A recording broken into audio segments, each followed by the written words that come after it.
Einar Tangen joins me from Beijing. Einar, the China-Pakistan economic corridor has been called a game changer for Pakistan.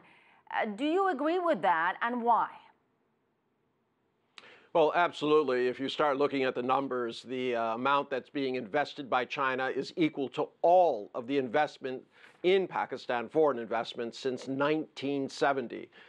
This is a lifeline to Pakistan, which has been increasingly isolated, but it's key to Beijing's attempt to stabilize the entire region, but not just by creating security, but also underpinning it with economic development, which they believe will be the ultimate solution in calming the situation and creating greater regional integration. I want to get to the security aspect of this in a moment, but you mentioned a lifeline for Pakistan. Clearly benefits for China as well as Pakistan in terms of infrastructure, trade, connectivity. But Einar, what about the larger region at hand? What about neighboring countries like Iran, like Afghanistan?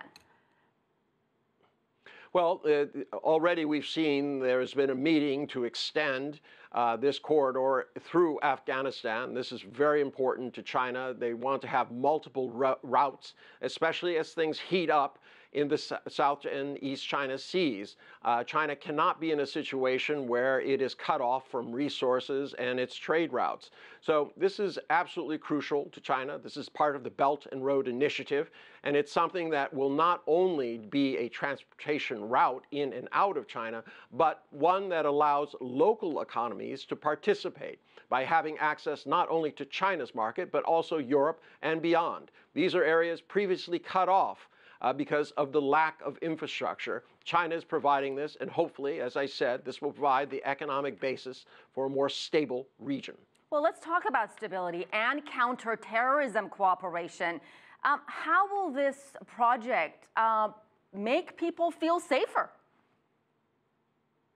Well, that's the big gamble that Beijing is taking. They're saying that if there's economic prosperity, if people have hope in the form of jobs and activities, and they can create opportunities for themselves, they are less likely to turn to terrorism or listen to the voice of extremists who are preaching this as the only alternative.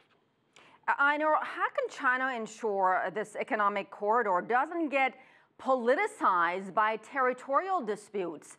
You know, this corridor passes through the Kashmir region, areas really claimed by both India as well as Pakistan.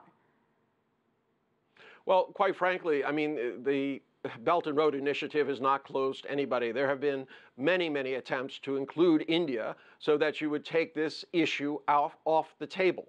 If India and Russia are part of this and you have multiple trade routes going through each, and each one is being able to do the same thing, create the infrastructure they need for the economic stability that they crave, this will be a win-win situation. As it currently stands, yes, India is concerned about this, but there is, as I said, a very logical alternative. Einar Tangen joining us live from Beijing. Thank you, sir.